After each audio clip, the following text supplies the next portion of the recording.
Welcome back, everyone, once again to another installment of Friends and Family Month on Screenplay Rewind. I'm Jeff, I'm Ron.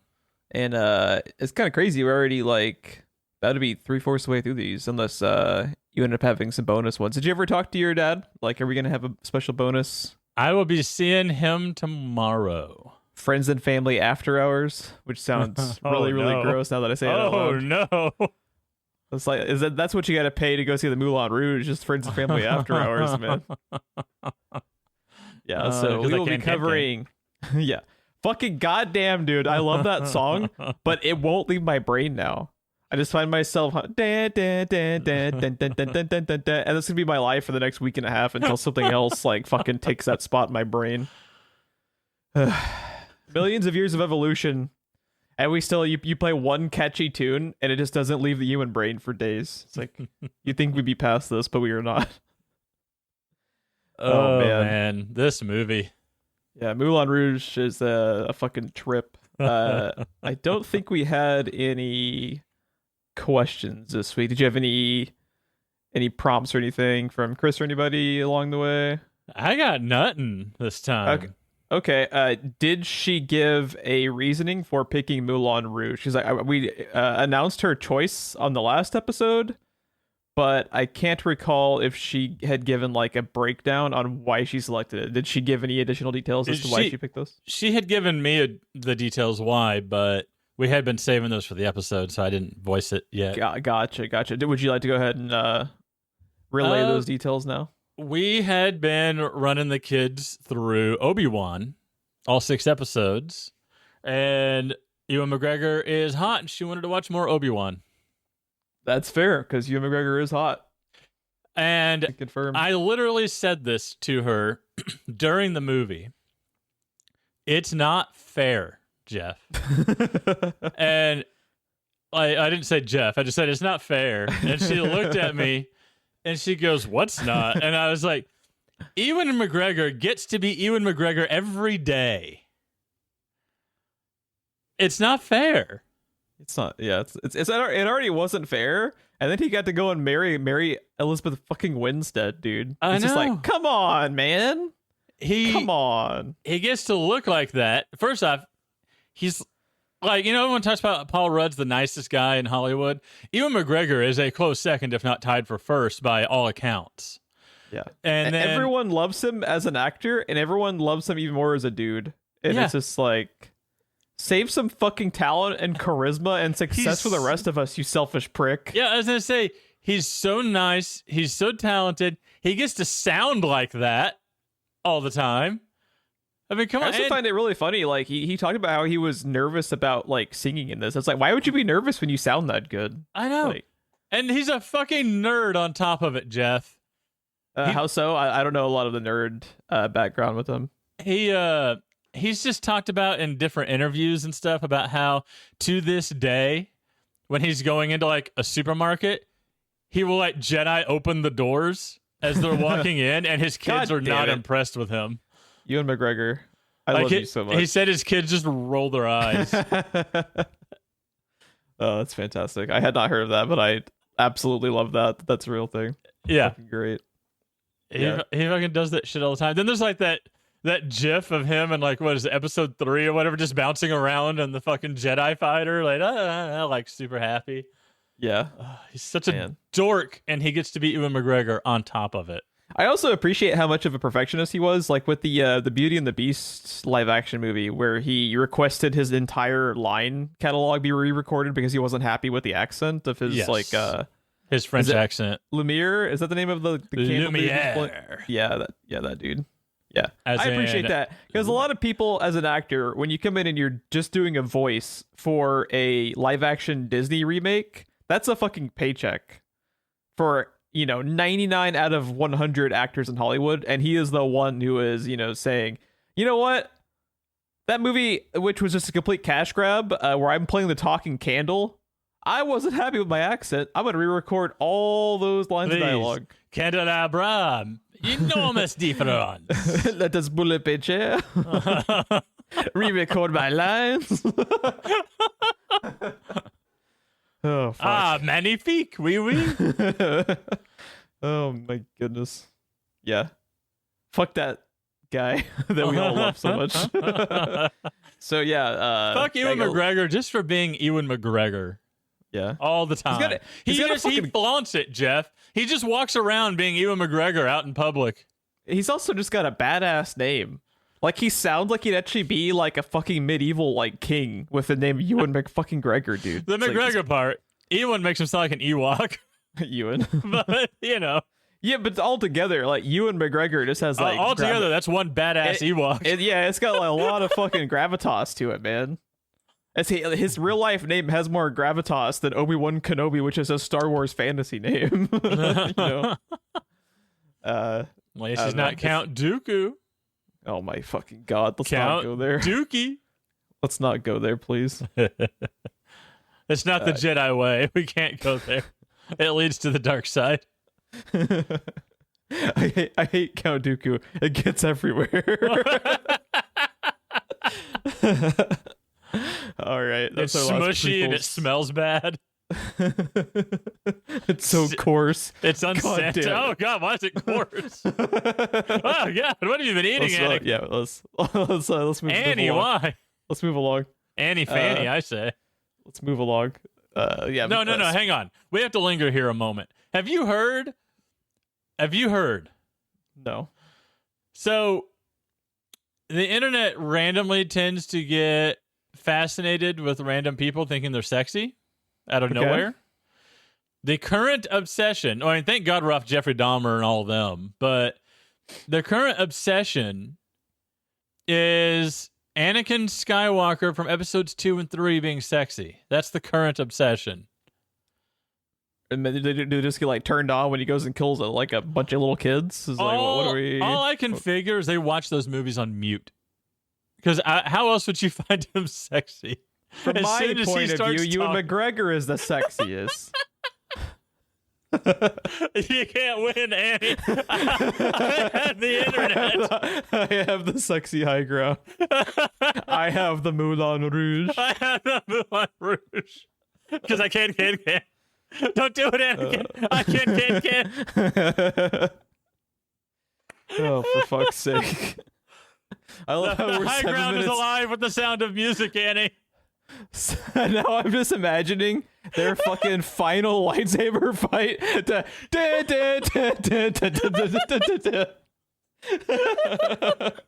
that is made infinitely better.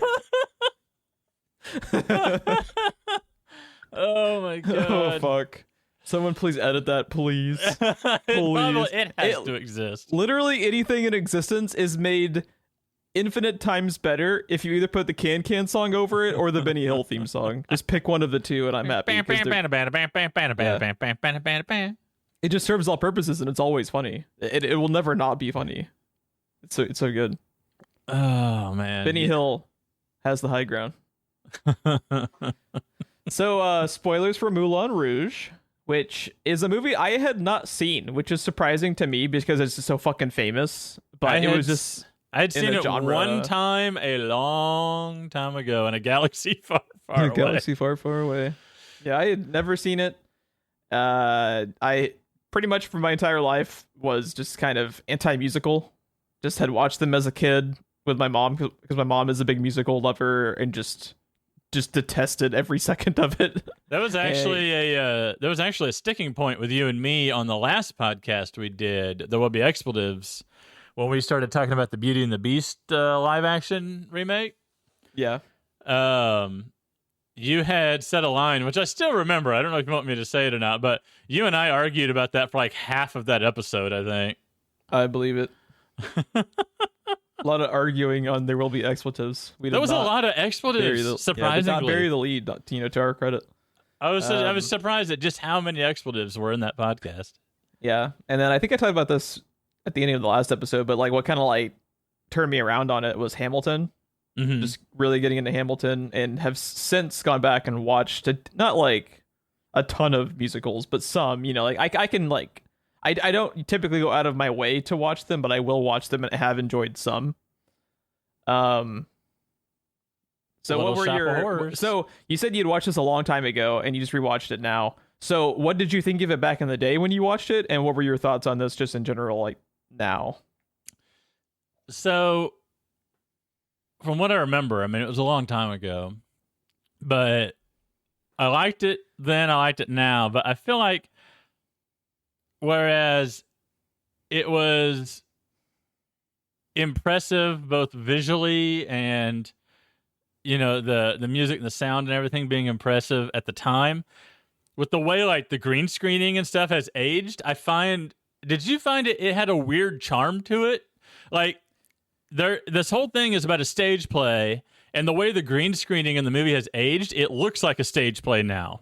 It's weird. So they were trying to be cutting edge, and they were kind of cutting edge for the time. 2001, that was pretty cutting edge. And now it does look intentionally campy. Yeah. So like it ended up working out in their favor as far as like the special effects. I agree in that regard. You know, in 2001, we have much stranger, weirder films now. This was a very odd film in 2001. Yeah. I still found it odd today. No, it's still very odd, but it leans more towards the middle than a lot of movies these days. Yeah, we live in a world with a cocaine bear. That's true. God bless the cocaine bear, which I believe is now streaming. Oh, I believe it's on Peacock now. Yeah. You know the only way you defeat the cocaine bear? You get high ground. Oh my god, man. This movie. Okay, let's run through the cast and crew just to start us off. Directed by, is it Boz or Baz? I've heard it both ways, and I never know which is actually how he pronounces his I've name. heard it both ways, and I'm gonna guess, knowing him, he's just gonna go with either one. Yeah, whatever you pick. I think more often heard Baz. So I think I've more often heard Boz. Interesting. So we will probably just say it both ways, and I'm sorry, Mr. Luhrmann. We could just say Mr. Luhrmann, which makes him sound like a fucking like villain in the Matrix. But yeah, Baz Luhrmann directed it, and he also co-wrote this with Craig Pierce. He wore a lot of sunscreen during production. A lot of sunscreen. Craig Pierce has basically been like a co-writer with him for all of his movies. I was gonna say ever. Yeah, he like wrote Elvis with them. Which, have you seen the new Elvis movie, by the way? I've heard the new Elvis movie is actually really good. I've heard it is incredibly good. I have not watched it. I've been meaning to, but I've also heard it has less to do with Elvis and more about what's his fuck that Tom Hanks plays. Oh, okay. Yeah, the producer guy that like made him famous. It was probably a colossal shitbag because ripped him off of all of his money. Yeah, all of those. Basically, if you have a movie that involves a singer from that time, the producer is just a colossal shit stain, epic human being. There's another podcast I listened to. They were talking about a documentary that he thought was on Apple Plus, but he wasn't sure. It was I don't know I wasn't familiar with the musician, but in the documentary, that guy says that this is like in the 70s and 80s. He did over 6 years. He did 6 albums, toured all over the world, right? Think about all of that. By the end of it, he had $6,000 in his banking account. That's it. Crazy, man. Yeah. Crazy. Because it all went back to the record label. And all those profits, all the touring, everything. And the touring is generally where the money is. Yeah. So, step 1, find Elvis. Step 2, question mark. Elvis, Step 3, profit. Elvis is in an old folks home somewhere, isn't he? Fighting mummies. That's true. Isn't that what I've heard? Why haven't we had that on the show? I'm surprised Bobby hasn't picked. Doesn't Bobby love Bubba Hotep? Yeah, I mean, he loaned it to me. That's how I watched it. Yeah, he owns it. Wait, didn't I watch it by borrowing his copy that you had? You did. Yeah, like why didn't he pick that? That's crazy. He'll probably pick it next year because he's got to pick a good movie next time. It's a good movie. It is a good movie. I love that movie. Okay, here's a question. So Baz Luhrmann also with this co-writer did the 90s Romeo and Juliet with Mr. DiCaprio. Do you like that? Because I don't think I've actually ever seen that. I like it as an experiment, like it has its moments. Overall, I don't really care for it. And that's mainly due to the fact that, generally speaking, I'm not a big Leonardo DiCaprio fan. to begin with, and he's real heavy in that movie, if you can imagine. Leonardo, he's a bit hit or miss for me. I like more of his. I like that he's willing to do just about anything, no matter how far out there it is. But John Leguizamo is Tybalt in that movie, and he's fucking awesome. But they do the original dialogue, but it's all set in modern day. So like when the guy yells, "Hand me my longsword," there's literally a fucking Uzi in the limousine labeled 9mm longsword. Things like that. Yeah, Shakespeare is always really strange for me. Yeah. Now, there was a recent Shakespeare adaptation that had Denzel in it on Apple. Let me figure out which of the Shakespeare stories it was. Interesting. But it sounded... it's called The Tragedy of Macbeth. And it is like a 1-to-1 translation with the original like Shakespearean dialogue. And it's all in black and white. And looks really, really cool. And by all accounts was like really, really great. Just like one of those movies with a ton of great people in the cast too. So it's just weird because like sometimes Shakespeare stuff just completely misses with me to the point to where I don't understand why it's so famous. I acknowledge Shakespeare, like what he's done for literature and stuff. Most of the time, I just couldn't care. It's also basically historical fact that he didn't write most of the shit that he's credited for, and that also kind of bothers me. There's lots of reports about, like all the ghostwriting that was happening under Shakespeare, and that's also kind of fucked up. I mean, that sounds about right. I mean, Thomas Edison is one of our American heroes, right? Yeah.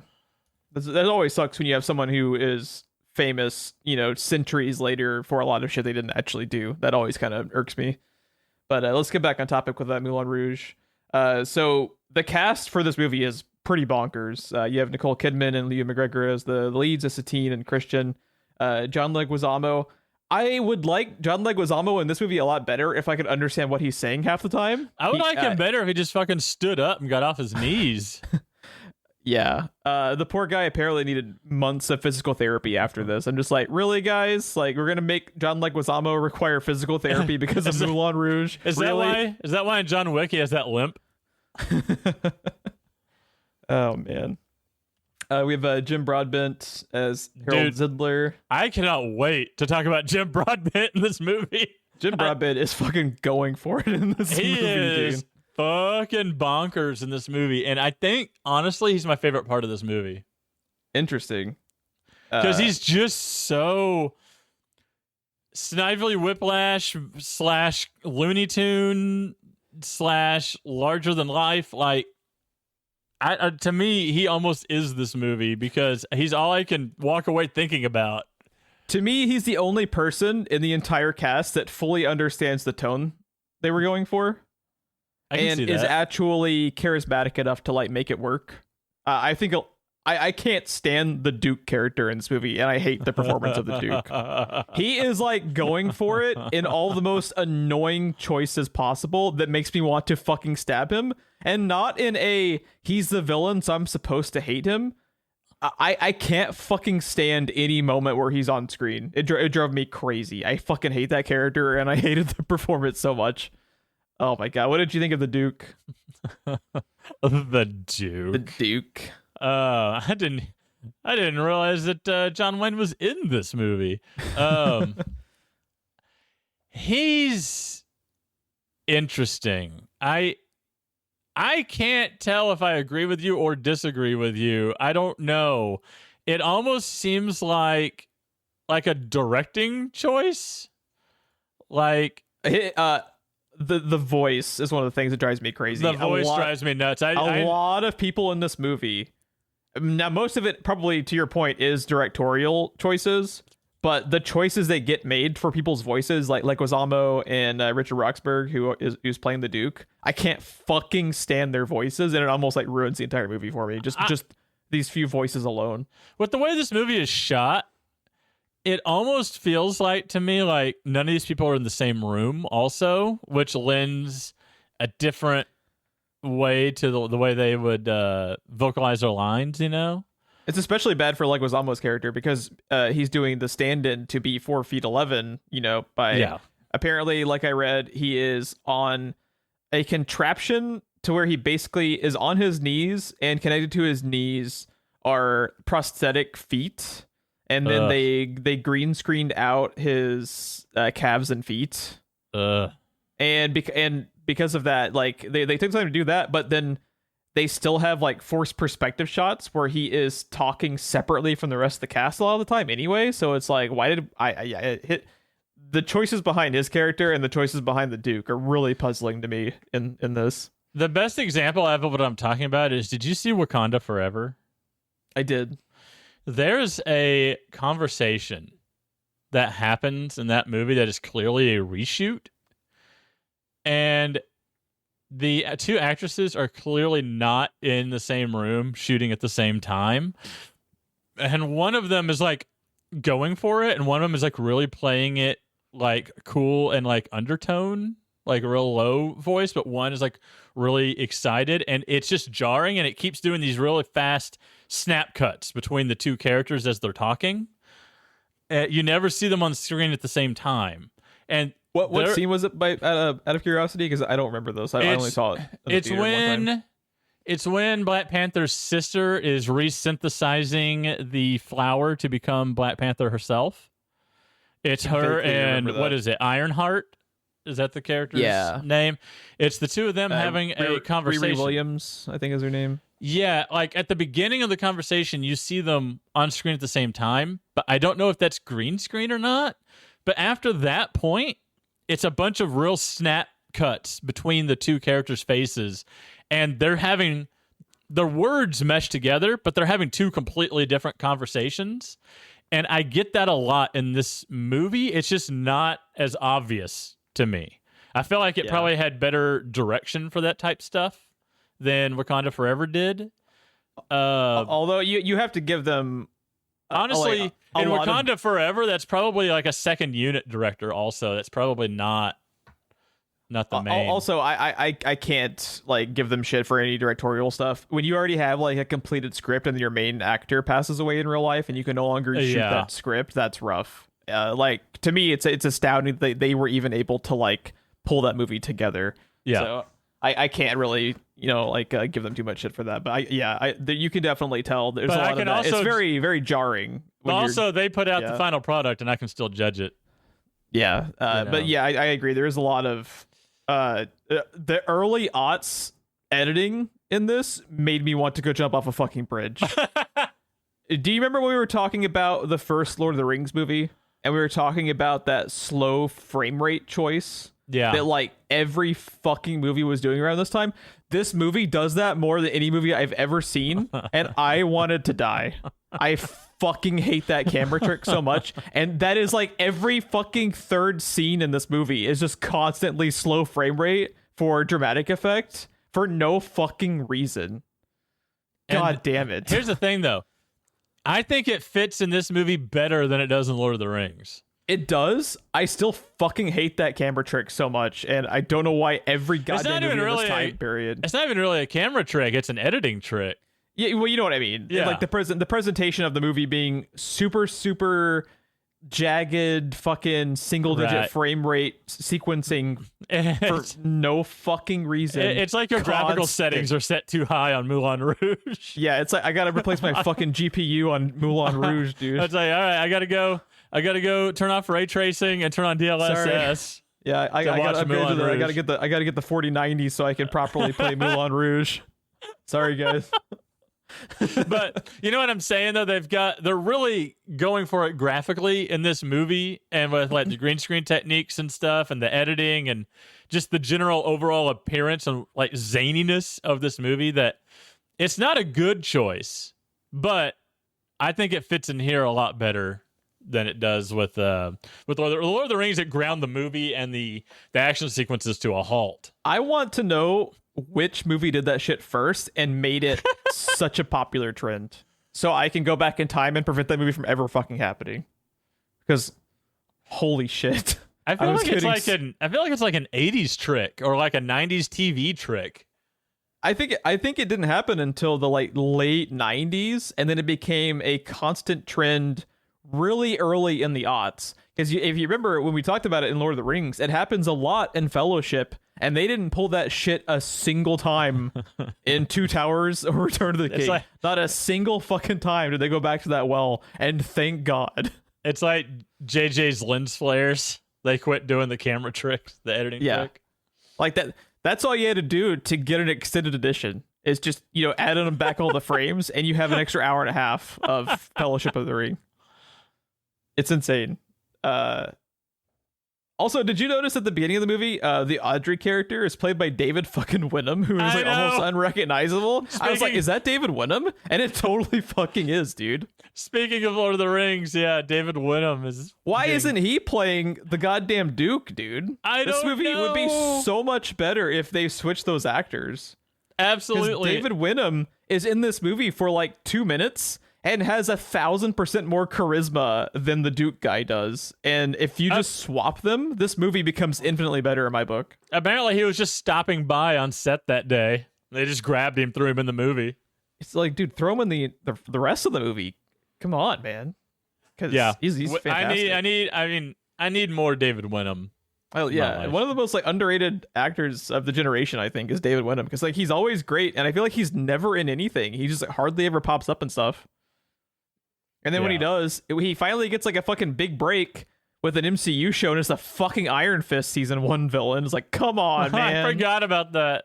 Come on, that's fucked up. I mean, like, come on, give the guy a break. How uninteresting overall, when you stop and think about it, is Faramir? But he's one of the most memorable characters, and it's solely David Wenham's performance. Oh yeah, I was just talking to Aurora the other day. Like, you remember how good that scene is when he's talking to John Noble? Oh my god! And it was like, would you have preferred I had been the one that died and Boromir had lived? He's like, yes, I wish that. And then he's like, I'm sorry you were robbed of Boromir. Oh, I tried to think of me better. His performance in that, just like 3 lines is as he's getting ready to ride out on a suicide mission. Knowing he won't make it back. So fucking great, dude. Oh man. Oh my god. So let's just cover Lord of the Rings again. I'm co-opting Friends and Family Month. We're just gonna talk about all the Lord of the Rings movies. Every December we just review Lord of the Rings again. Hell yeah, dude. I would do that. I would totally do that. I would totally do that. Let's see. I think that's kind of like the bulk of the heavy hitters in the movie. Were any other people in the cast that you wanted to make note of? Did we talk about Ozzy yet? Did I hear you mention Nicole Kidman or Ewan McGregor? I don't remember you mentioning them. Yeah, I opened up with saying that they were playing the two leads. We quickly went past them because we wanted to talk about how incredibly annoying John Leguizamo's voice and the whole hopping around his knees thing was. But yeah, we did talk. Did you want to go into more detail with them? No. I'm operating on 2 hours of sleep, so. Oh yeah. It flew by me. Let's get into the movie. The first thing though that I want to know, Jeff, overall, I know you're not the biggest Nicole Kidman fan. What do you think of Nicole Kidman in this movie? I'm kind of torn. I think with the exception of one scene, this is like one of her better performances. It is one of her better performances. She is one of the... I'm going to be honest. I strongly dislike about 75% of this movie. Really? Yeah, I ended up not liking it. And the main reason why, it's partially my own fault because I just didn't know it was the thing of the movie that was like the main kind of draw to it. I can't fucking stand when movies have pop culture songs out of context. It just like drives me crazy. And that is the entirety of this movie. Yeah. That's every song. It drove me fucking crazy. Like if you have people, covering like Bowie in, like a movie based in the 80s or something, I can kind of get behind it. When you have something that is clearly like a time, like a previous time in history, and they just, have Queen songs and they have Bowie songs and Elton John, I can't fucking stand it. So I hated almost all the musical sections of this movie just because of that. Because I had no clue that it was based around that. But that's like a really personal thing with me, because I just can't stand that. I think one of the first times I remember it happening, do you remember in A Knight's Tale when they just like randomly start having Queen songs and and I was just like, I don't know. I never saw it. It's you know, based in like what, like the fucking 1400s, and they just start performing Queen songs. I was just like, really? Why? I didn't know A Knight's Tale was a musical. It's not. They just randomly have a scene where they're doing Queen songs, and I'm just like, why the fuck is this in this movie? I don't get it. Because other than that, sounds like a larger problem with the movie to me, not the music choice. Well, it's just out of fucking left field, and I don't know. I just can't. I can't stand it. I really like the scenes in this movie when it is Nicole Kidman and Ewan McGregor in like a traditional musical, when they're actually doing like one or two original songs.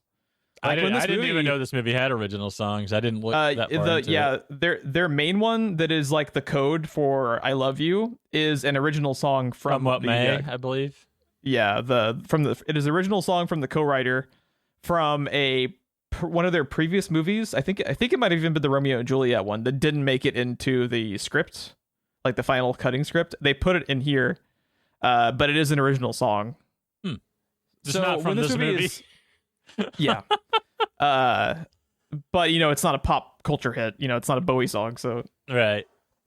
So does that not bother you? Not at all. Not at all. See, it just when I watch like a musical, to me, it just feels kind of lazy when you do that. I think that's the main thing that kind of pisses me off. Because, you know, like you got like Hamilton, and fucking Lin-Manuel can sit at a fucking piano and write 3 hours worth of original material. And you guys can't write, you know, 30 minutes of original material.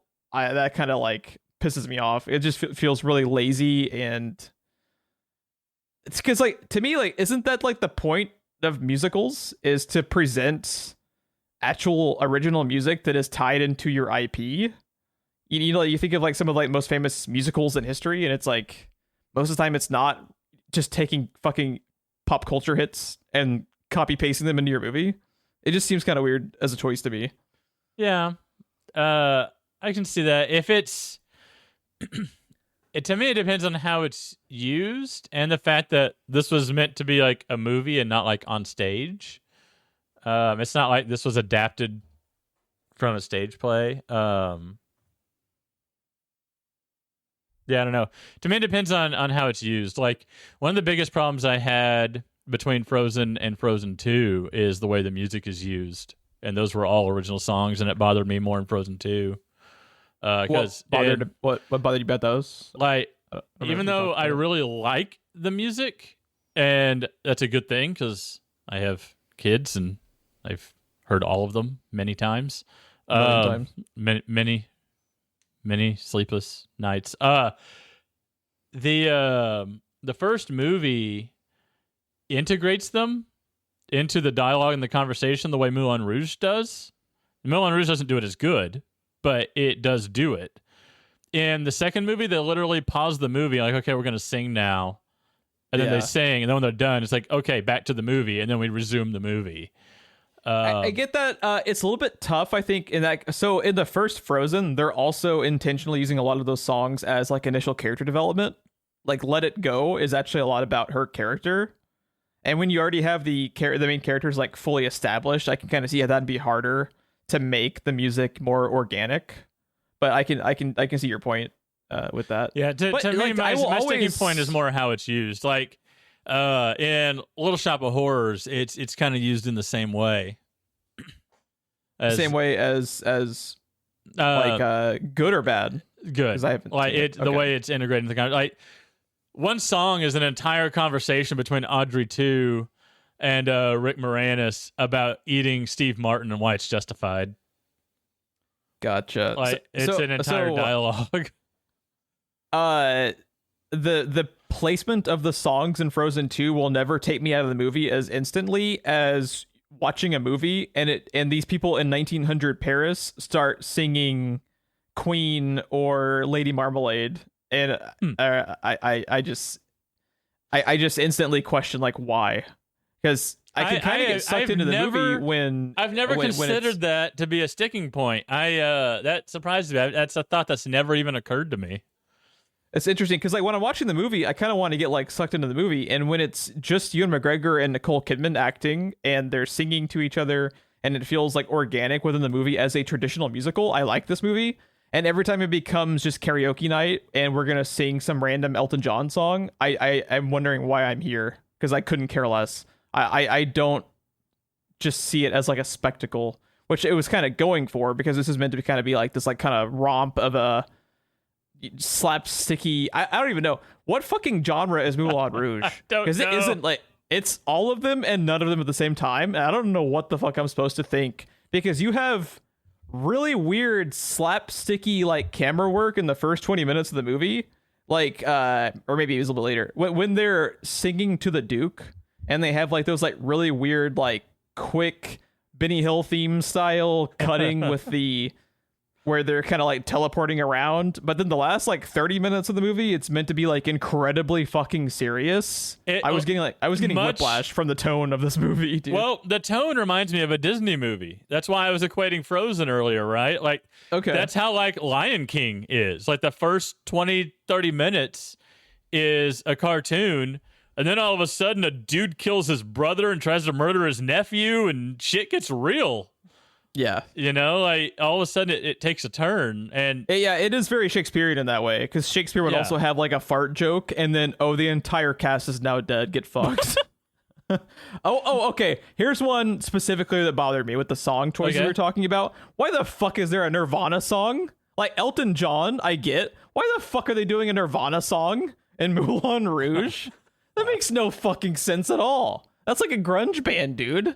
This is supposed to be like operatic, like Queen and Bowie and Elton John songs. Why the fuck are we doing a Nirvana hit? I don't know enough about music to even. What song is it? I don't know enough about music to know. Oh God, I could vamp for a second. I could pull up their soundtrack. You know I can't vamp, Jeff. Yeah, you can. Yeah, you can. We've been doing this for like fucking 7 years, dude. You can fucking vamp. We've been doing it for years. What was the fucking? Oh. Yeah, I don't know. My favorite band is The Offspring, so that tells you about my musical choices. Because everybody seems to not like them for some reason.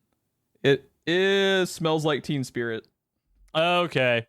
Yeah. I know that why song. The fuck I didn't even notice smells it. Like, why the I guess I'm more into music than you are, just in general, because I instantly can pinpoint which fucking pop song it is, and I'm just like, I was just kind of wanting to watch the movie. I don't want to have like a fucking shuffle play YouTube music playlist going on. A fucking Material Girl by Madonna, followed up by Smells Like Teen Spirit, followed by Diamond Dogs from Bowie, followed up by Children of the Revolution from T-Rex. I'm just like, what the fuck kind of... It's just a shuffle play, man. It's so random. It's called art, Jeff. It's called art. My bad. My bad. When they have an entire breakdown of Like a Virgin from Madonna, I wanted to die. I can't fucking stand Madonna. And there's several Madonna songs in this. I get why they would have her because it's Madonna, but I personally hate Madonna and I hate her music. I only know the one song, so I don't know. Once her songs were being played in here, I was just like, oh god damn it. Jim Broadbent kind of pulls one of them back. Because Jim Broadbent is just fucking crushing it. Is that the Like a Virgin? That's the Like a Virgin one. I had no idea that was a Madonna song. I know that song. I didn't know it was Madonna. He makes that scene work because he's Jim Broadbent and he's amazing and he gets the tone they're going for. But overall, I can't fucking stand Madonna. So, yeah, it's interesting. Me having like more familiarity with these pop singers made me dislike the movie more than you. So I wish I didn't. Half the time, I don't know what's original and what's not anyway. Interesting. Yeah, I've never been a big music guy. Okay. Another thing that pissed me off, I fucking love the Hero song by David Bowie, and that is one of the ones they like butchered the most in this movie. Butchered? Wow. Yeah, I fucking love that song, and they fucked it up real bad. But yeah, let's get back on topic with like so what are some instances of Moulin Rouge where you maybe originally disliked it, but it kind of became more positive for you revisiting all these years later? Well, it's the same scene, and I still dislike this one scene strongly because I am one of those people with that weird quirk where when someone is just being completely over the top ridiculous, you get embarrassed for them. Oh yeah. And it gets hard to like watch the screen. And which scene? So it's funny. I watched this movie twice this week because we watched it on Friday, but I knew we were recording tonight and I wanted it to be fresh. So I watched it last night. And in between there, my wife explained to me the purpose of the scene because it completely went over my head. Okay. And it was just as bad as when we watched it on Friday. I couldn't watch it. I had to look away from the screen until the scene was over. Okay. Yes. Yeah, I gotta know which scene. Ewan McGregor and Nicole Kidman in the elephant for the first time. When she's rolling around on the floor with a blanket on her head. Where is that the one where he's doing like she thinks he's the Duke. Where it's like nothing but double entendre? Yes. You talking about that one? Yeah. That's agonizing to watch. Nicole Kidman's performance in that scene, I was just like, I literally cannot watch. Like, I am so embarrassed for you. I have to look away. And then Christina told me that what she's supposed to be doing is making it look and sound like they're having sex for Jim Broadbent, who's watching them. So he thinks that they're having sex. That went over my head. Okay. And you still hated it? Because I thought she was just trying to be sexy. And I was like, no, that's not. No. Yeah, it was intentional. And then when I watched it again, with that in mind, I was like, that doesn't change anything. Like, it literally, knowing that changes nothing in this scene. It's weird. So like, Nicole Kidman is a little bit of a weird choice for this movie. Because when you think about the tone of this movie, you think of like Jim Broadbent's performance, right? Because like Jim Broadbent knows camp. Nicole Kidman doesn't have a campy bone in her body. Nicole Kidman is always very, very straight-faced. Sometimes it works perfectly depending on the role and the tone of the movie she's in. She'll do a variety of different types of movies, but generally speaking, she doesn't do campy movies, yeah. Yeah. So when the movie is calling for her to be on the dramatic side of Shakespearean tone, she can do it all day. When the movie calls for her to be the like Midsummer Night's Dream or whatever, you know, kind of like campy side of Shakespeare, she doesn't have that in her. So I think she was trying to be genuinely funny in that scene that was like agonizing for you to watch. And she's just like think, is there a single time in Nicole Kidman's career she's made you laugh out loud in a movie? I can't think of one. She's always in straight-laced, like, dramatic roles. If you think back just like all of her very, very dramatic roles, she's a bit of a weird choice for this movie. I don't know. She made me laugh in The Northman. Yeah, that scene was hilarious. So funny, Jeff. Yeah. I'm still traumatized by that. I didn't know she was in Aquaman. Yeah, she was the queen, right? I can't remember. Why are you asking me? I didn't see the movie. I'm asking my own brain because I watched it, but I can't fucking remember. I think she's the queen, though. That's all I need to know about that movie. I watched it, but I can't fucking remember. It wasn't terrible. It's Jason Momoa.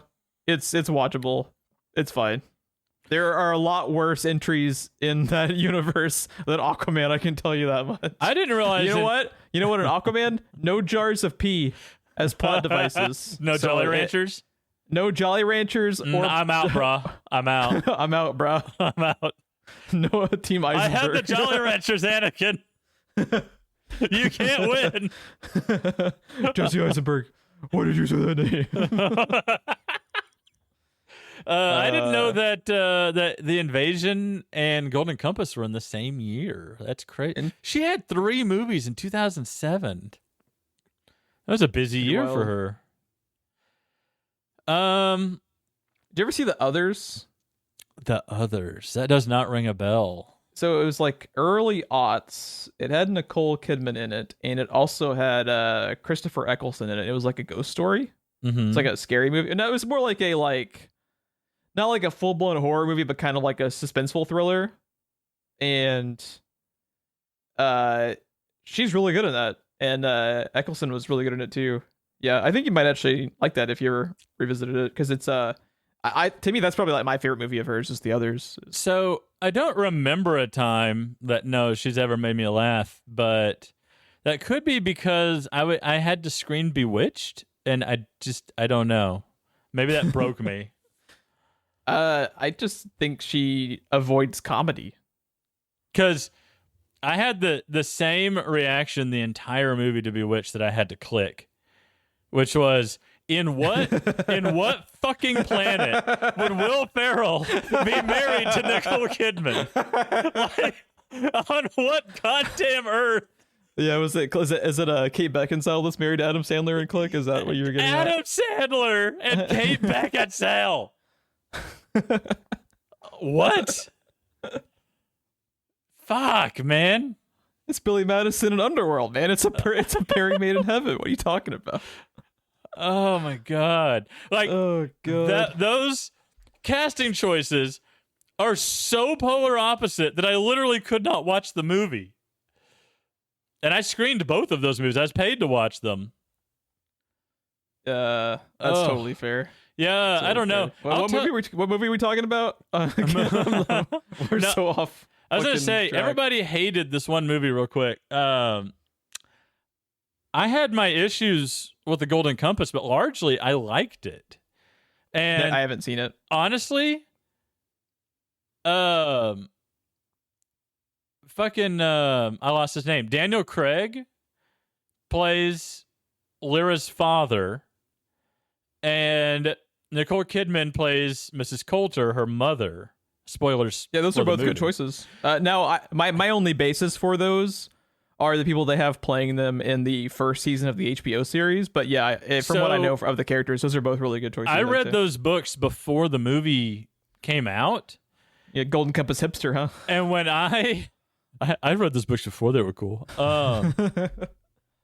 When I heard who was playing who, I could not imagine any better casting.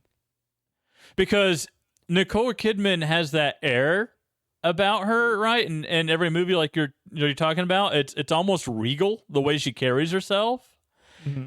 Oh my god, Mrs. Coulter in that book. Oh my god, she is so uptight and so upper class, and I am so better than you. That entire book. And then when I heard Nicole Kidman, and that's not a character thing on Nicole Kidman. That is the type of part that she can play. Like you were talking about very easily. She was perfect casting because she's really good at being really passive aggressive. And that character is super passive aggressive. Yeah. Yeah, she was, the way she carried herself and everything in that movie was perfect. Yeah, I don't know. Maybe there was a chuckle or a guffaw in Bewitched. Maybe. I don't remember. I seriously doubt that. Oh my god, that movie. That was like a post-mortem Will Ferrell comedy. It was over. Oh, why was Nicole Kidman even in that movie? How did they get? They must have just backed up all the fucking money trucks. Like to get I said, in that movie. She will do a ton of movies. Her list of movies are kind of insane. Like Moulin Rouge to Stepford Wives to To Die For to Batman and Robin to Batman and Robin. She was in Batman Forever. That was the first one. She probably agreed to be in that movie without even reading the script, just because it was Batman and because of how successful the first two were. And then she read the script and she was like, "Oh fuck!" But you go all the way from those to like The Northman. Like I feel like she'll do, or at least try just about anything. But yeah, I don't think she has camp in her. I think she is really good when she is specifically tied to the type of character that is in the movie, regardless of the movie's tone. You're trying real hard not to say she's the same character in every movie. You're trying real hard not to say that. I would never say that. What are you talking about? No, she's not though. Like she's not. Think of her in like The Northman versus what I'm sure she is, in like The Golden Compass. And it's like, even though both those movies are serious, she has different layers. But you get what I'm saying, though. She is always going to be on the dramatic side of the spectrum when it comes to acting. So to be in this movie is really weird because it is just it is so all over the place with tone, and that is not what she does well. Would it be to paraphrase what I think you're trying to say, would it be fair to say that while a lot of her characters are very similar, they each usually have their own depth and usually their own flavor to them? Yeah, there's always like a specificity to her. It's not like Ben Affleck for me, where I always feel like I'm just watching Ben Affleck no matter what, whether he's in a Batman costume or if he's walking around a mall chasing Kevin Smith. I just see Ben Affleck no matter what. There's always a specificity to her performance, but she is always going to be on the side of drama. She is never going to side to be like, especially now that the Will Ferrell incident happened. I'm pretty sure she's never going to be in another comedy in her life. Is that the incident they keep talking about in Daredevil, the Will Ferrell incident? The Will Ferrell, that's the incident. Bewitched. Bewitched happened. Fucking broke the universe. We're going to call in Doctor Strange to fix the Bewitched dimension. Oh, fuck. Yeah, but man, we're all over the place. We're almost as fucking all over the place as Moulin Rouge is talking about this shit. What do you think about Ewan McGregor in this? Dreamy. What's interesting is Ewan McGregor is also kind of like Nicole Kidman in the fact that if you look back on his career, he is but he's dreamy, spectacular. He is. You look back on his career, and obviously he can deliver like comedic lines. But if you look back at his career, he's typically in the realm of drama. Anyone that can survive that George Lucas dialogue, deserves all the awards. Some of the stupid fucking shit that George Lucas had that poor man say, and he still fucking crushes it. I have the high ground. Now wait a minute, how did this happen? We're smarter than this. You go back and watch the last 30 minutes of that fucking movie. Some of the stupid shit he has to say, and he delivers it like he's on the fucking stage, in Broadway. You were my brother. I loved you. You were the chosen one. It's so bad, and he crushes it every time. And it's like he makes everyone else, like, I'm sure everyone else that were in those movies hates Ewan McGregor because he survived. Because he survived those movies, and everyone still loves him, and he is so good. He made everyone else look even worse than they already were going to be. Like, you think of the stupid shit that poor Hayden Christensen had to say? I hate sand. It gets everywhere. Hey, I just met you when I was like 10, but I'm gonna fucking marry you. Like, there's a lot of dumb shit in those movies. And it's like, because poor Hayden Christensen isn't a world-class actor like Ewan McGregor, he's still getting shit 30 years later. Dude. But Ewan McGregor, everyone's like, oh, I love that guy. He's awesome in those movies. Ewan McGregor's the Harrison Ford of the prequels. I told you I went through the Family Guy specials again recently on Star Wars Day. Yeah. It's like, that's me, Han Solo, the only actor in this movie whose career won't be ruined by being in this movie. Yeah. Oh, my God. Oh, God. Yeah, I think Ewan McGregor's pretty good in this. I still... I find it difficult that I guess now I'm not a Shakespearean guy as far as like really knowing the ins and outs. It's probably intentional that Satine and Christian are incredibly fucking serious while everyone else is acting like they're in a Joel Schumacher Batman movie. But I also just kind of dislike that as the general tone for the movie, where it's like there's so much fucking whiplash where they present the death of Nicole Kidman's character so fucking seriously, and it's like, bro, 20 minutes ago we were just suspending 4'11" John Leguizamo upside down so that he could watch them fuck in the elephant room, and it's like, this is a thing that just happened, guys, and that is a sentence I just said. But like, boy, the ending of the John movie Leguizamo in this movie, what a pest, am I right? Oh my God. Yeah, tonal fucking whiplash. Yeah, I like you said, I'm willing to wager it's a Shakespearean thing. I mean, this is Baz Luhrmann. He does good and interesting films, but they always have an artsy flair to them also. So, does he do good films though outside of Elvis? I feel like everything else he's done is kind of like iffy. He does famous films. How about that? Because like you look back at his career, he hasn't done very many movies. He did the Great Gatsby movie with Leo, and didn't everyone like dislike that movie? I never saw it. I don't know. I know at least one person I listen to that likes it, but I never saw He did it. the Romeo and Juliet movie with Leo. Did Moulin Rouge. Australia, I have not seen. Have heard kind of like mixed things with that. And then like all of a sudden, like 20 years later, Elvis is like an Oscar contender. So it's like more power to him. Like came back with like a huge hit. So good for him and good for Craig Pierce. You should at least YouTube the John Leguizamo scenes of the Romeo and Juliet movie because he's so good. Oh, I love Leguizamo. I just can't stand him in this movie. It's making me sad because I was like, oh shit, John Leguizamo's in this. Oh, he's doing one of the most excruciating voices I have ever heard in a film. I can't stand to look at the screen when John Leguizamo was talking. Did you prefer Leguizamo or the Green Fairy? I would have rather had John Leguizamo as the clown from Spawn. And then you have a movie. And what's funny is him as the clown in Spawn fits into the tone of Moulin Rouge better than his actual character in Moulin Rouge. Oh, shit. I wonder if that was, knowing John Leguizamo, I wonder if that was Baz Luhrmann or John Leguizamo that did that. I don't, I read the bottom line is that they both agreed. That's the bottom line. I read that he was originally supposed to be the narcoleptic Argentinian or whatever the fuck he's called in this movie. What is that character's? Unconscious Argentinian. Unconscious. It's my bad. Yeah, he was supposed to play that character. He was supposed to play that character, and then they switched him to be 4'11" guy whose name I can't. Toulouse-Lautrec. I don't know.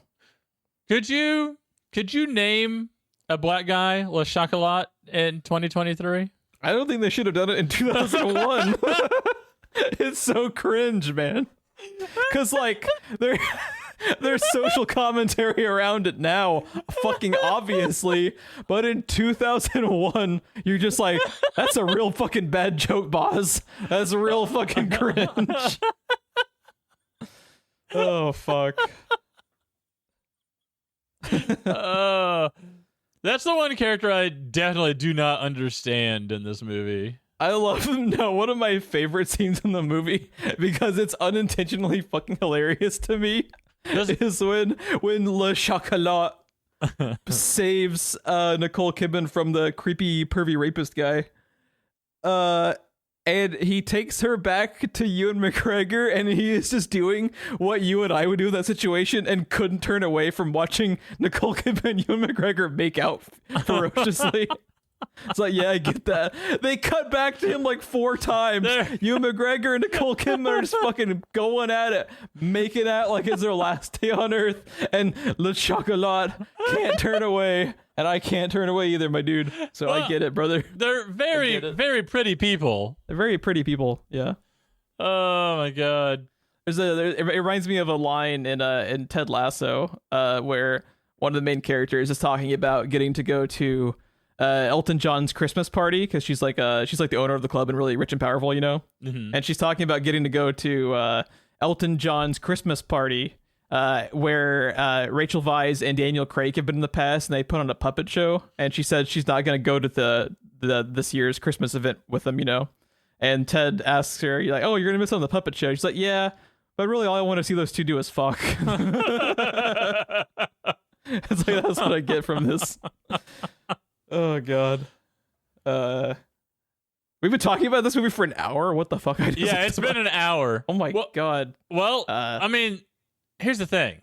You break down this movie, it's a super simple premise, but it's so over stylized. And, it's 2 dudes in love and it can't happen.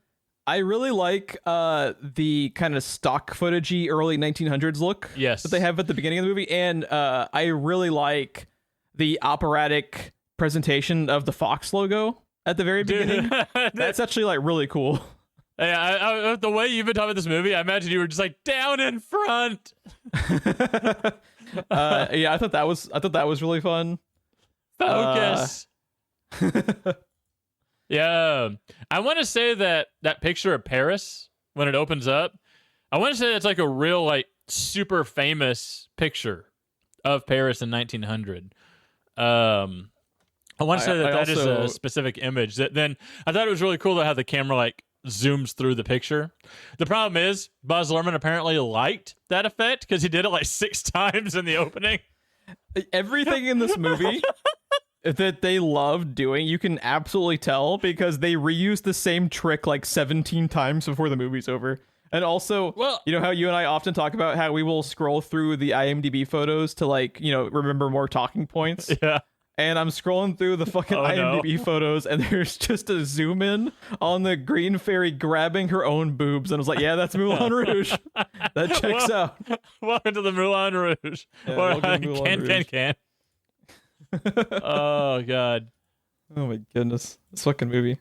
Broadbent is easily the best part of this whole movie for me, though. Yeah. Dude, when he decks the Duke guy at the end, it's like, fuck yes, Jim Broadbent. This is why you're my favorite. Hell yeah. Yeah, he I feel like he's in a different movie from everyone else, but I feel like they're all kind of in their own movie. I don't know. Yeah. I like this movie, and I like the music and stuff in it, but I feel like I watched this movie wrong because I just see the entire movie as a comedy top to bottom. And they have drama and romance listed on IMDb. I don't get either of those, hardly. I think they go so over the top with the drama that it becomes comedy again. The ending of this movie is, when she's dying, it is so fucking melodramatic that I'm cringing to death while watching it. And it's supposed to be like the saddest thing you've ever seen. It's just like, dude, you've been saying she's gonna die for this entire fucking movie. I don't really care. Half this movie has been spent as covers of pop songs just to... Oh, that's another thing. Why is this movie over 2 hours long? This movie easily could have been like a lean 90 minutes and I think been a lot better paced. But they like grind the movie to a halt so many times just because we gotta have a fucking Madonna song for 5 minutes. We gotta have this song. And it's just like, I think we should just develop the characters more instead of like, hey, here's that Madonna song you like a whole lot. Here's that other song you like a whole lot. It just like grinds the pacing to a fucking halt. It's like, oh, okay, I guess I'll just check my phone for 5 minutes until they get back to the actual characters and the actual fucking plot of the movie I'm watching. I found our new Twitter banner. That's pretty strong. I can't take down. I can't do it. It's Nick Cage plunging a fucking Five Nights at Freddy's murder matronic. I can't do it, man. I can't do it. That breaks the seal and like leads to like the Ark of the Covenant happening or something, dude. If I take down that photo, I can't. Yeah, I don't do it. The pacing in this movie, it feels like 20 minutes to me. Does it really? I was in agony watching this movie. I fucking hated watching the bulk of this movie. I thought it was so painful, dude. That's crazy to me. So like, what is it about the? Is it just like you find the musical numbers like fun to watch, or like what about the movie makes it like fly by to you? Because I thought it felt like it lasted longer than those fucking single digit frame rates in Fellowship of the Ring. It just like would never end. I don't know. I just think it's a really funny movie, and I like the way it's stylized. I like to look at it. They do have good set design. I like a lot of the set design's real strong. The costume design's real strong. The other than the Lord of the Rings style single digit frame rate. I like the way it's shot. Do they have a facial prosthetic on Leguizamo? Because he just kind of looks weird to me in this movie. I mean, John Leguizamo looks so different in every movie. I don't know, man. That's true. Maybe he just kept on his Spawn clown nose. I'm not sure. I mean, he might. His nose is kind of a different color from the rest of his face in one of these photos. I think they gave him like a bigger nose to like amplify the effect of him being shorter, even though it doesn't work at all. And he still has like they didn't bother to do any tricks on making his like arms look shorter. I know. So he's like a gorilla. Yeah, he's obviously walking around on his knees, and it's just like, why? They went out of their way so hardcore to keep John Leguizamo as this character, but have him do a voice which makes him unrecognizable, and you can't distinguish what the fuck he's saying half the time. So you didn't even need to have John Leguizamo in here because he's not recognizable. That's one thing that I didn't have a problem with, because Christina watches most of her media with subtitles on because we have kids or she's got it on in the background while she's working, or I'm over here playing video games and the TV's in between our computers, something. So she just turns on subtitles and leaves subtitles on all the time. And when we started watching this and the subtitles started playing, she was like, "Oh, you can turn those off because I know they annoy you." And I was like, "Actually, not on musicals. They don't. I tend to watch musicals with subtitles on." Interesting. What's the difference for the song? The song. Oh, you want to hear all the lyrics of the songs? Yeah, basically. Exactly. I don't have a super strong ear for music, so sometimes what is being said in the music is lost in the music for me. So I like to have subtitles on when I watch a musical, and when subtitles are on, I can't help but look at the subtitles, whether I'm needing them or not. So yeah, I have them off unless I'm actively rewinding a scene to figure out what somebody said that seems important. Mm-hmm. It drives me crazy to have subtitles on. I find it distracting. One of my favorite features on an Apple TV is asking Siri, "What did he say?" Oh, is that a thing? That's a thing.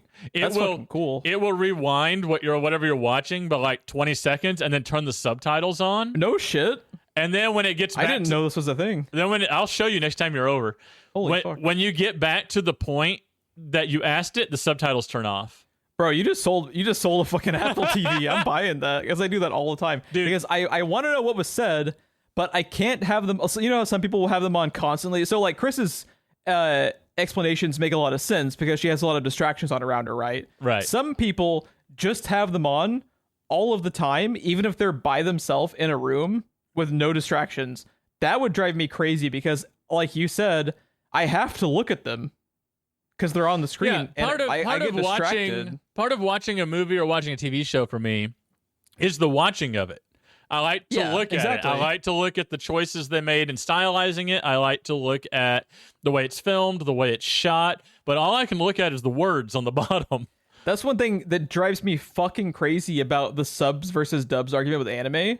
Right. It's like, bro, the animation, the visibility of you being able to actually be able to pay attention to the animation is a huge draw of anime for me. And you're telling me you're going out of your way to spend half the time reading instead of looking at the animation and anime? Like, I've never understood that. Yeah, it just drives me crazy. It drives me crazy because in animation, it's different. Because I love animation, and I want to see the animation. Hell yeah. It's not. It goes beyond the way that something is shot or the way something is filmed. It is literally a work of. I mean, a movie is a work of art, but this is literally a work of art that I am wanting to look at and stare at and think about. And if I had subtitles on when I watched Frozen, I probably would never watch or notice Elsa's hair changing as her personality changes throughout the movie. Or like, actually, I think it can actively take you out of the movie too. Because like one thing that I think of a lot of is the typos. Think of Moana and how gorgeous a lot of the background is, or like the water. Right. So it's like when you're listening to the dialogue, you can let your mind wander sometimes, and just kind of pay attention to the. Oh my fucking god! Ron just dropped the most uncomfortable Jim Broadbent. I think that's my new Twitter profile picture. I'm changing my stuff to right now. He's switching to Jim Broadbent. Yeah, that's fucking great. You were rocking what's his face from Tammy the T-Rex there for a minute on Discord. I see. Yeah, was that what it was that on? This is the one time I logged into Twitter was to change it to that. Oh man. How do I? And Elon's gonna see that and just gift you a fucking Twitter Blue subscription because of the Broadbent pick. What the fuck was I saying? So Moana, yeah. So, yeah. So when you're able to listen to the dialogue instead of actively reading it, it allows you more time to take in the detail of the fucking animation. And I fucking hate you, Ronnie, did it again. I wanted to see if you'd lose your place again. Nah, I've made my point. I'm moving along.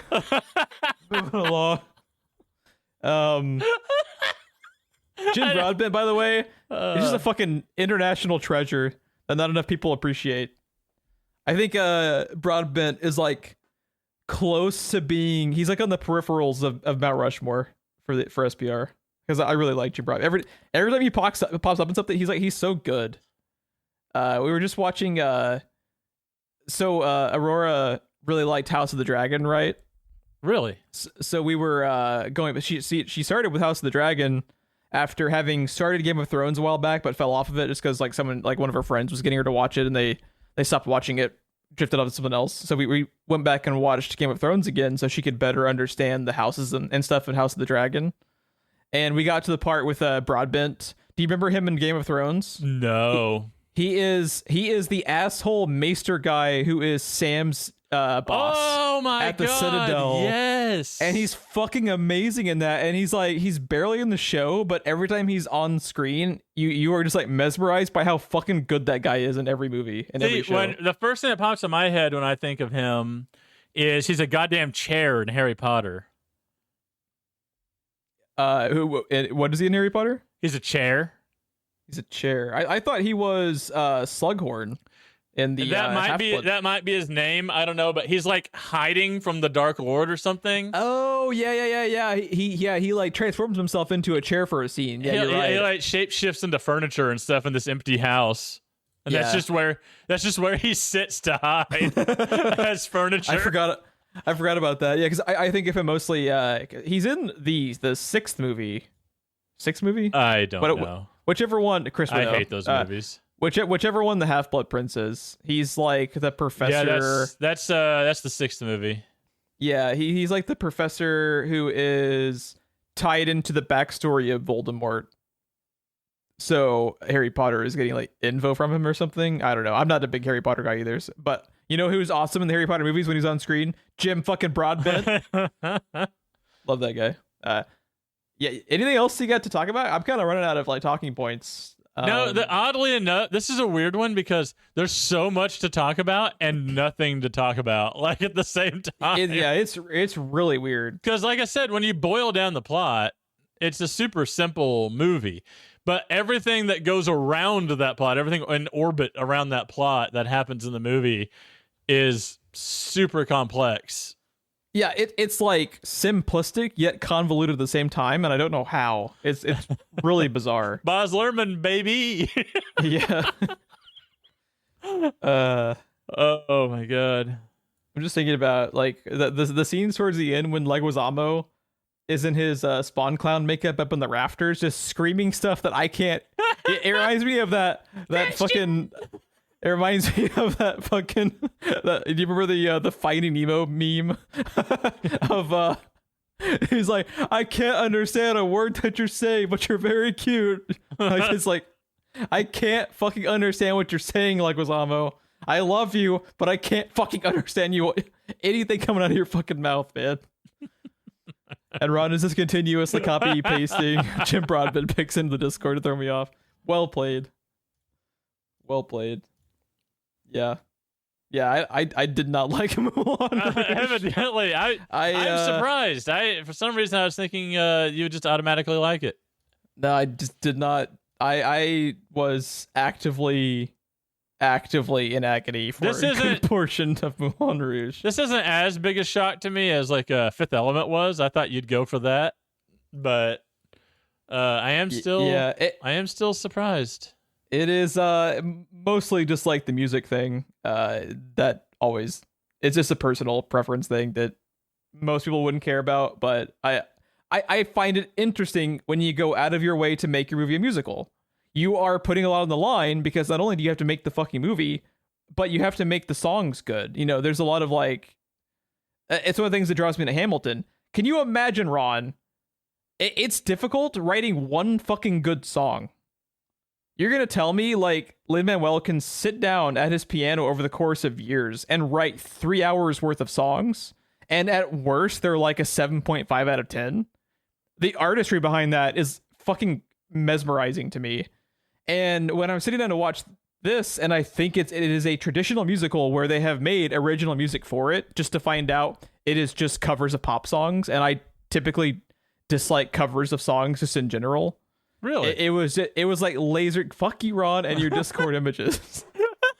It is like it was like laser targeted to annoy me personally. It's kind of crazy in retrospect just how laser focused this was to make this a movie that I would not enjoy 20 years later.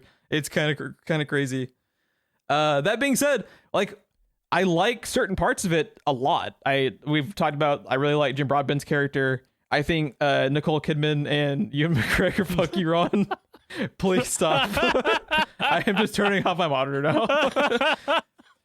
It is. I think Nicole Kidman. I think this is one of her better movies because she is when the movie is calling for her to be dramatic and to really like to not be moaning I love on the ground. idea that in your mind this is one of her better movies and you hated it. Yeah, that is kind of no, not one of her better movies. I guess one of her better performances, I would say. Yeah, that's the way I took it. But yeah, I just thought the wording was funny. It is incredibly fucking damning now that you pointed out. I think Ewan McGregor is awesome because he can't not be awesome because he's Ewan goddamn McGregor. And the dude is just not capable of being in a movie and not being really likable, really good, really charismatic. With your goddamn dreamy blue eyes, fuck you, Ewan. It's just not fair. He gets to be. It's really not. Ewan McGregor every day. He just wakes up and he's Ewan McGregor. That's all he has to do. It's not fair. I think I dislike Moulin Rouge almost as much as I dislike Tammy and the T-Rex, which is not something I expected to say. But you know what? Tammy and the T-Rex has about 30 to 40 minutes of like solid B movie in there. It's surrounded by a bunch of fucking colossal horseshit that is terrible. I should not have been committed to film. But I think if you're just talking like percentages, there is a higher percentage of Tammy and the T-Rex that I like than Moulin Rouge, which I did not expect to have happen. Ron is just speechless now because I compared Moulin Rouge to Tammy and the T-Rex. I'm trying to parse this out in my head.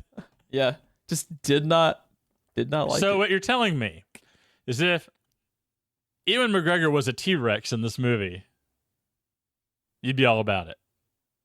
I think we're on to something, man. Can we make a sequel? With the hands, of course. Yeah, can we make a Moulin Rouge 2 Electric Boogaloo 23 years later? Nicole and the T-Rex. Satine and the T-Rex. Oh, man. By the way, I'm always looking for a good name to name a character in a video game. Satine is going to be added to that list that I use. That's a good name. Tammy and the T-Rex. Oh, I'm done. This podcast is over. I'm out. You know what's funny? You were surprised to hear how much I dislike this. I'm surprised to hear how much you like it. Because I just found hardly anything to like outside of Jim Broadbent and a few scenes of like Ewan McGregor and Nicole Kidman. Yeah, really, really interesting that like Friends and Family Month brings out like really interesting conversations because we are on opposite ends of the spectrum on this movie without really caring about it either way. I don't know how opposite we are. I like this movie. This is not Independence Day or the Avengers for me. Like, yeah, it's not in my wheelhouse. Like, I don't know. I like this movie, but it's more towards the middle of the scale for me. Okay. Like, if Christina turns it on when I'm up here playing video games, I'll probably be listening to it, but I'll probably look at the screen here and there. It's not going to really grab my attention. It's not offensive. Like parts of Taming the T-Rex, how it's offensively bad. Right. Nothing in here is offensively bad. It is just so far outside of my wheelhouse and doing stuff that I specifically dislike that, like I said, it's not on pay. It's like it's not objectively atrocious like Taming the T-Rex is. It's just due to my personal preferences with music and musicals and just in like movie watching in general. It is like crazy how focused it was at making me dislike it. And that is just totally on me. That is not the movie itself being terrible. It is just, wow, is it not for me? It is just crazy how much because I was kind of, we talked about it in the last episode. I was actually kind of excited to watch this because I was kind of going into it with a new mindset of being more open to musicals. And I am, but I guess discovered right back where I fucking was. No, I am more open and receptive to traditional musicals, where it is a traditional musical and not like a karaoke night, not like a camp fest kind of joke, which is a weird line that I didn't realize I had until watching this. Just like, man, to me, it's a cop out to like make your movie a musical and only have one fucking original song in the entire movie. That's lazy as fuck to me, and kind of like a fuck you to the audience if they're going into it expecting to hear some like good original music that isn't, you know, from fucking Madonna or Bowie or Queen or Elton John. It's just like, how much fucking money do they have to pay to get the rights to all this shit? Like, there's like Queen, Bowie, Madonna, Lady Marmalade, like just tons and tons of famous songs in here. And usually it's expensive as fuck to get just like one pop culture song that's that famous into your movie.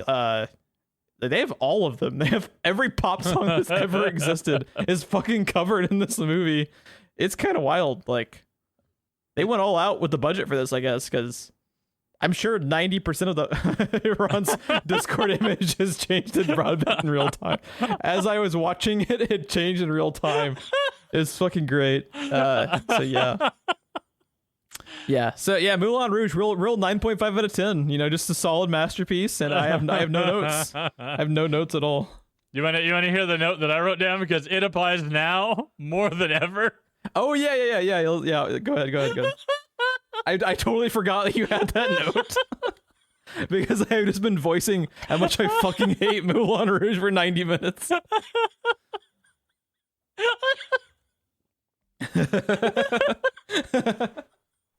It's from the Duke at the beginning of the movie. He's just like, generally, I like it. I thought that was going to be where you came across this movie. I could just see on the front of the box or on the poster, generally, I like it, Jeff Miller. You fucking wish, boss. Oh, my God. Oh, God. Yeah. I was actively checking how many minutes were left in the movie.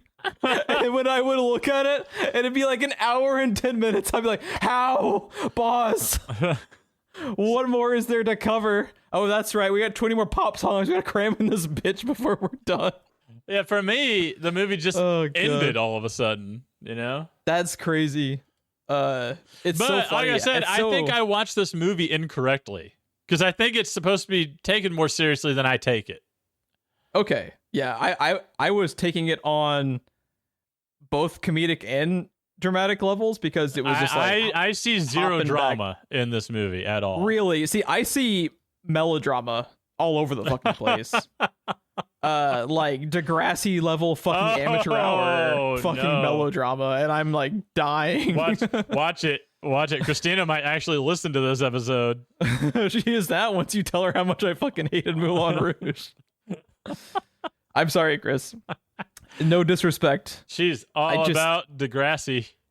I've never seen an episode. I that was just a point of reference to make. I could not tell you if Degrassi is good or bad, because I've never seen an episode of it in my life. I was using it as a reference of teenage melodrama. That is what I equate this to. It's like bad teenage melodrama.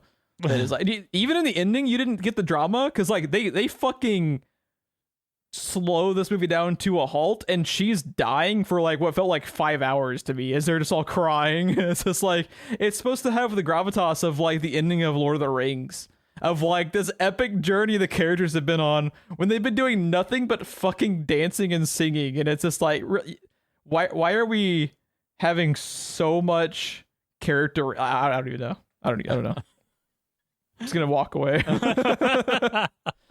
But even the ending, you didn't get the melodrama.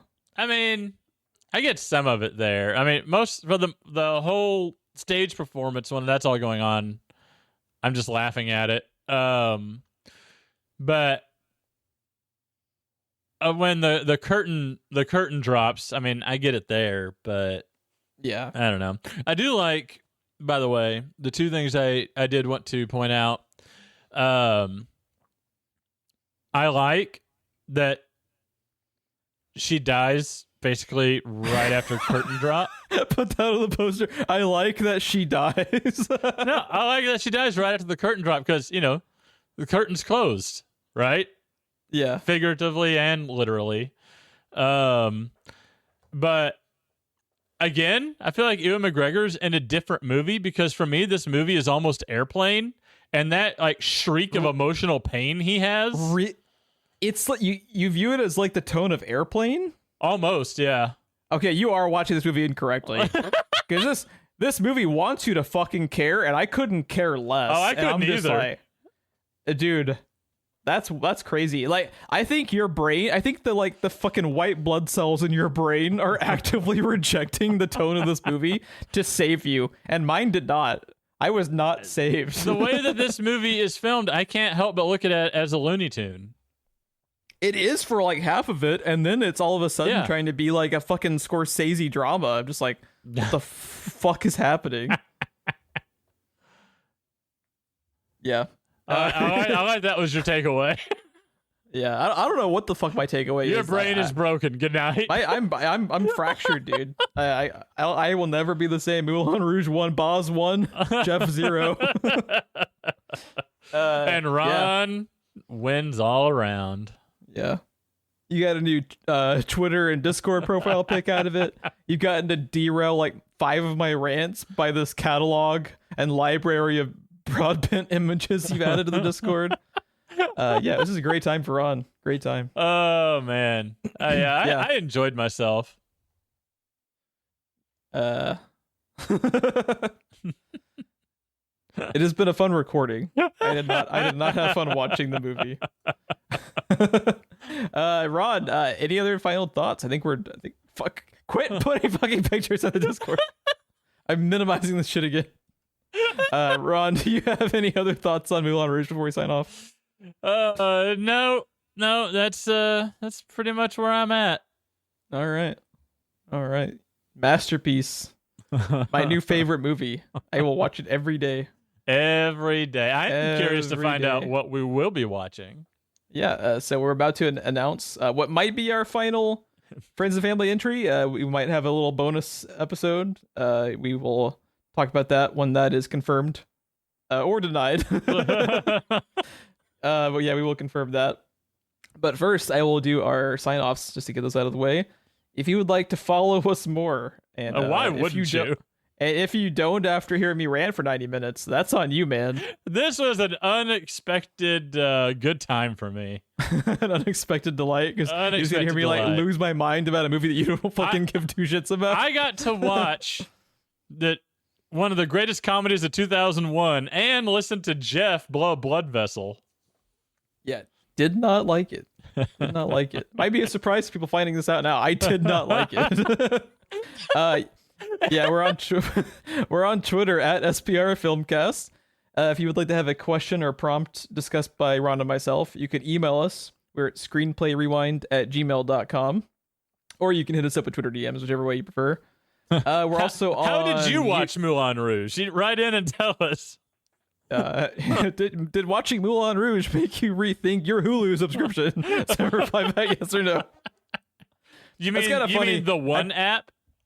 I'm pretty sure the only reason I have Hulu is because it was like in that bundle with the Disney stuff, and it was like basically the same price as Disney Plus to get both Disney Plus and Hulu. And now knowing that Hulu has Moulin Rouge, I might just pay for Disney Plus by itself and just not have Hulu. I can't associate with Moulin Rouge anymore. Sign off.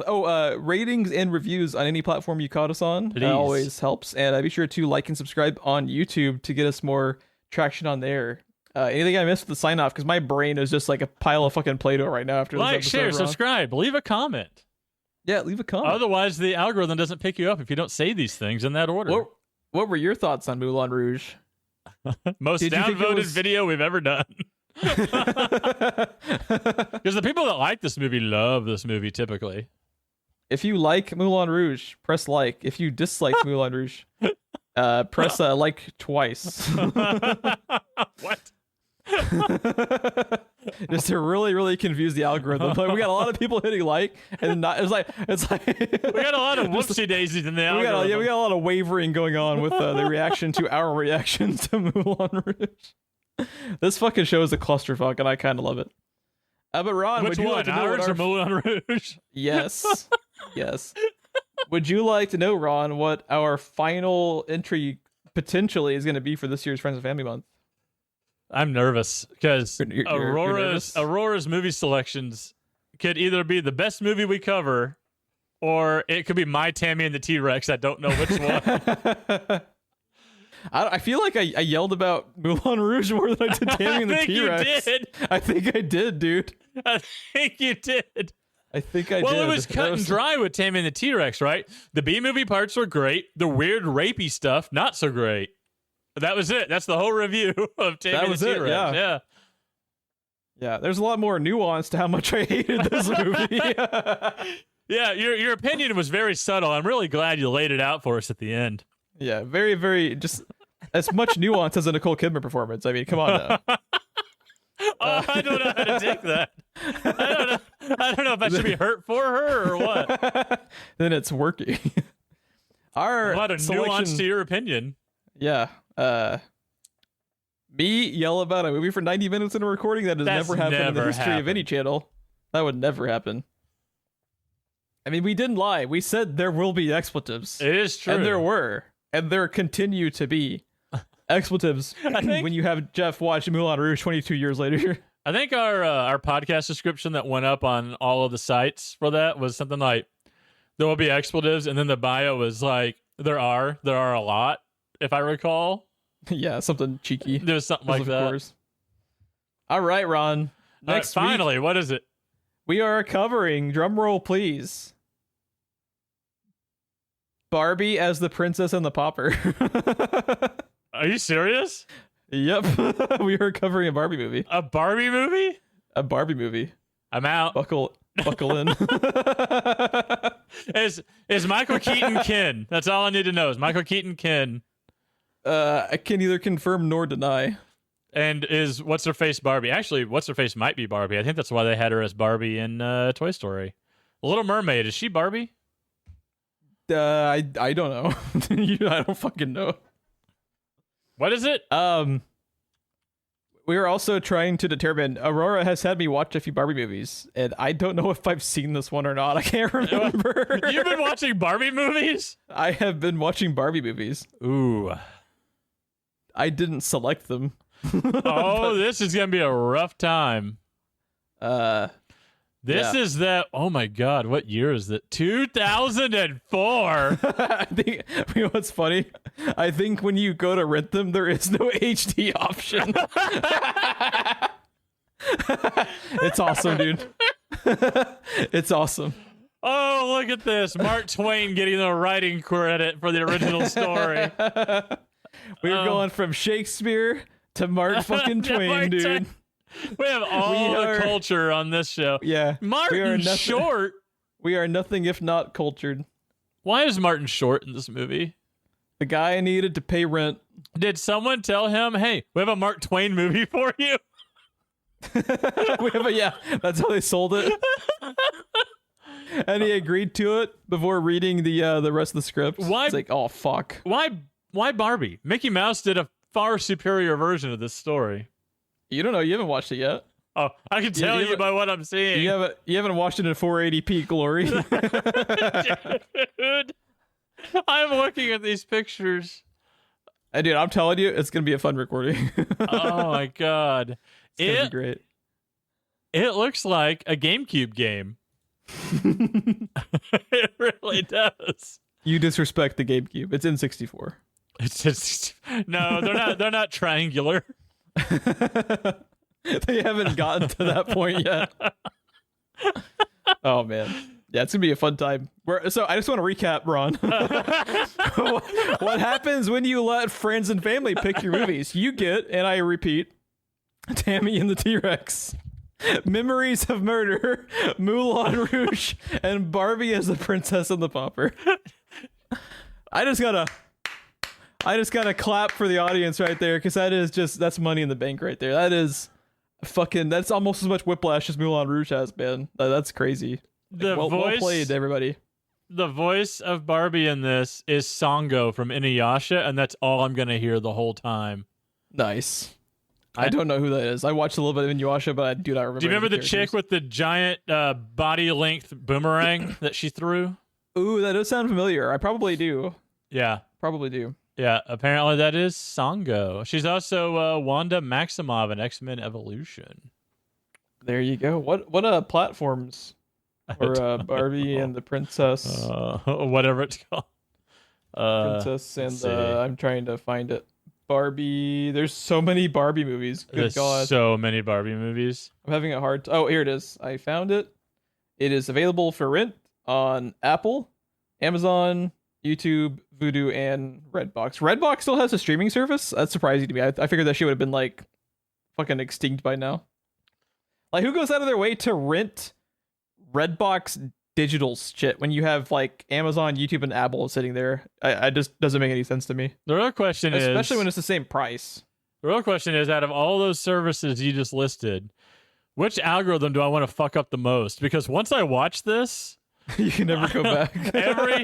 every single suggestion from that service is going to be something like this. You're going to get like 50 Barbie suggestions in an email in 2 days. Go on a watch list. It's going to be a great fucking time. Oh my God. When is the last time I watched a rated G movie? Holy shit. What is like Frozen? Is Frozen PG? PG. Or all the, so they're just PG for all the Disney stuff?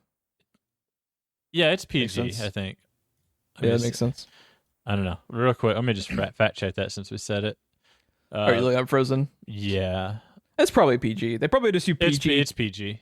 I feel like they just do PG because it's just like, why would you not just make it PG? You know, just as like a safety feature for the fucking MPAA and those just colossal assholes. Well, I saw, like, on that note, like, I saw a really like funny story earlier.